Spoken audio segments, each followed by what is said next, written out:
Imagine the most powerful man on earth, an emperor, spending 19 years writing private journal entries, not for publication, but strictly for his own self-improvement. These personal notes, detailing his philosophy on life, society, and conquering challenges, were never meant to be a public document. Yet thousands of years later, these very notes, written just before his death by plague, would become a book considered one of the greatest books of all time. Marcus Aurelius ruled the Roman Empire from 161 to 180 AD, but his true legacy is not as an emperor, it is as a philosopher. His thinking belonged to the Greek philosophical system known as Stoicism.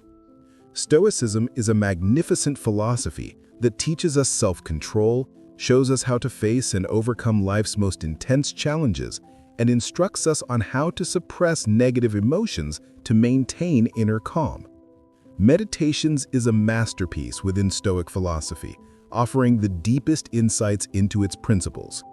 Within this book, Aurelius laid down pearls of wisdom that have the power to absolutely transform your life.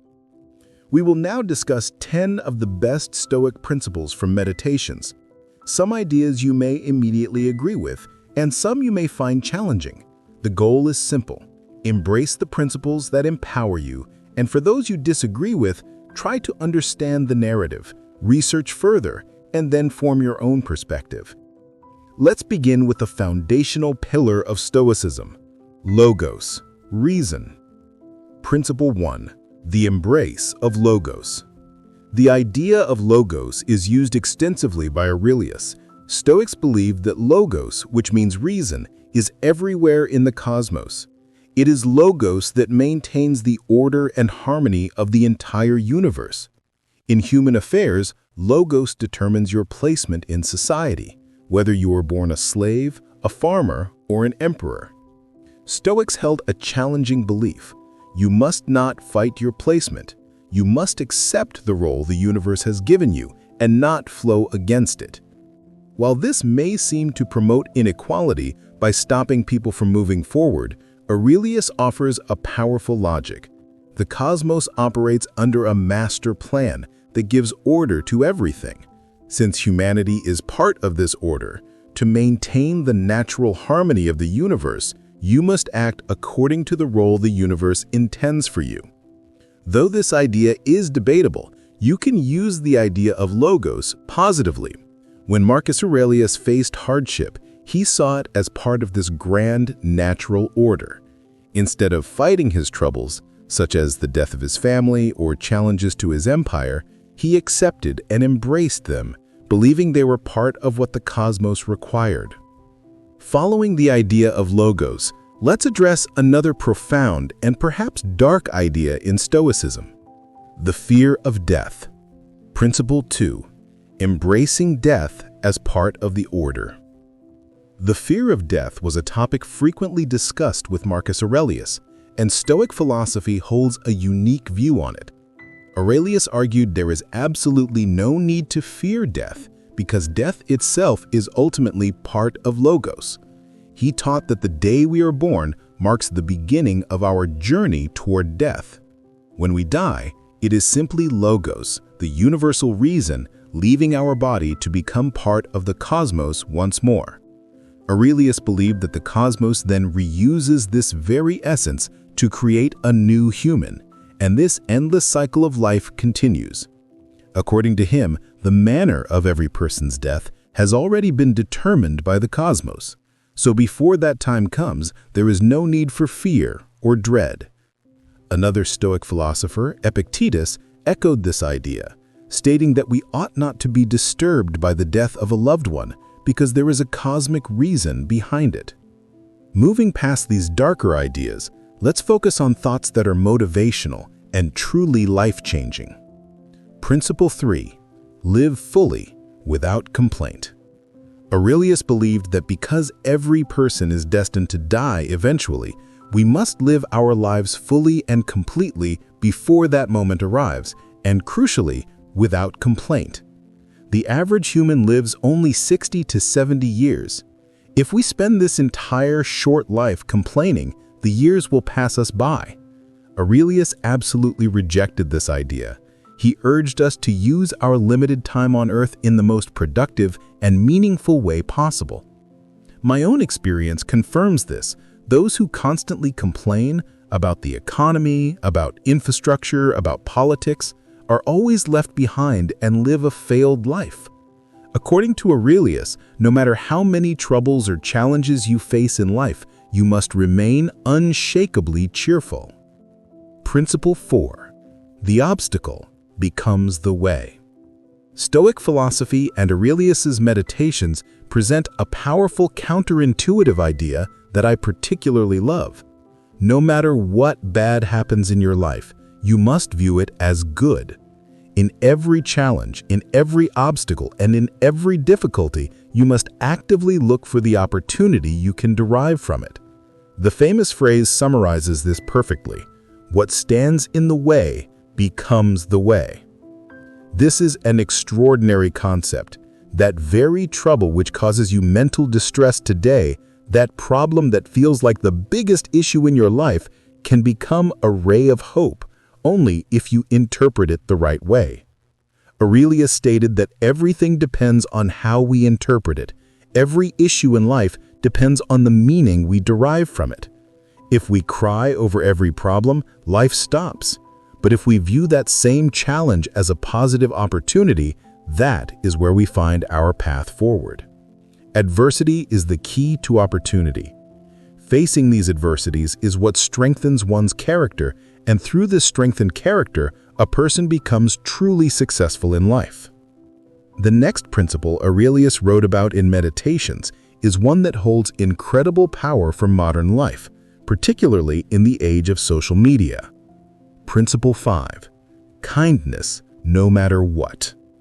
Aurelius states that no matter what anyone says, my task is to be good. Here is how you can practically apply this.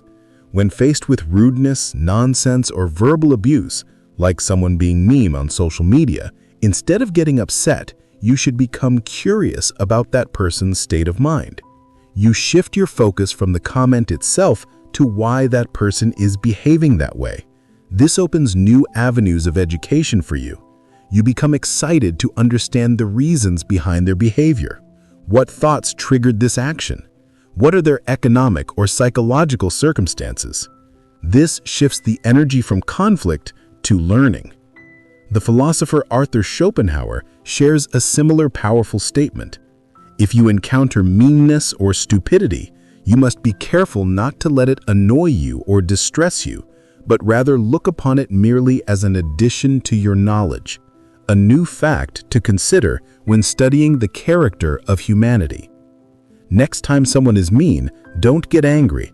Try to understand the reasons behind their behavior. Principle 6. Don't retreat from the world. Aurelius advised, don't retreat from the world. Don't sever your connection with humanity. We are fundamentally built for cooperation. Humanity only moves forward, and individuals only succeed when we work together. No matter how badly you've been treated, you must not end your relationship with the world. He added that if there is someone you don't like, or if they have a bad habit, instead of focusing on their flaws, look for their positive traits. See if they possess some good qualities and then build your relationship with that person upon those positive traits. Principle 7. Always be open to correction. Aurelius stressed that you must always be open to correction. If you live life with the mindset of my way or the highway, you will always be on the losing side. People who consider themselves all-knowing become stagnant and stuck. That state of being stuck is often described as a kind of suffering. Therefore, you must always be willing to correct yourself. If you recognize a weakness within yourself, accept it and then immediately move on. Living in self-deception or self-illusion will leave you far behind in life. We now come to the final and most internal principles that Marcus Aurelius gifted us in his private journal. Principle 8. Your mind is superior to anything else. Aurelius makes a powerful assertion. Your mind is superior to anything else. Your internal thoughts and your way of thinking will ultimately determine your destiny in life. Therefore, you must keep your mind forward-looking and progressive. Imagine a massive cargo ship loaded with goods. If that cargo is properly placed and secured, the ship will navigate even the most severe storms. However, if the mental cargo, your thoughts, is badly stored, the ship will slide, struggle, and quickly sink. A healthy mind is like that well-stored ship. Everything is fastened in its proper place. But if your mental cargo is poorly stored, maintaining balance is nearly impossible, and your mind will always remain disturbed. This means that to achieve mental peace, you must focus on your internal mental freight rather than external circumstances. Stoics believed that until your mind is quiet, you will never find relief from the world's noise. Principle 9. Practice getting back on track. Life, by its very nature, is full of difficulties, obstacles, problems, and frustrations. If you allow these troubles to overwhelm you, that is the end of the game. However, if you possess the ability to bounce back every time you fall, you will always keep moving ahead in life. Whenever a big setback occurs, you must ensure that you get back on track and avoid getting caught in a downward spiral. Principle 10. Do what is right and face resistance. The final point from Meditations is deeply motivational. You must always do what is right, and in this journey, always be willing to face resistance. When you challenge the status quo, when you stand up against mediocrity, or when you challenge people's stagnant belief systems, they will resist you. But if you know deep down that your idea or action is right, you must be prepared to face this resistance with a lion's heart. The bigger your idea, the more resistance you will face. The more revolutionary your thought, the more people will stand against it like a wall. You must not panic. Remember this powerful truth: kites fly highest against the wind, not with it.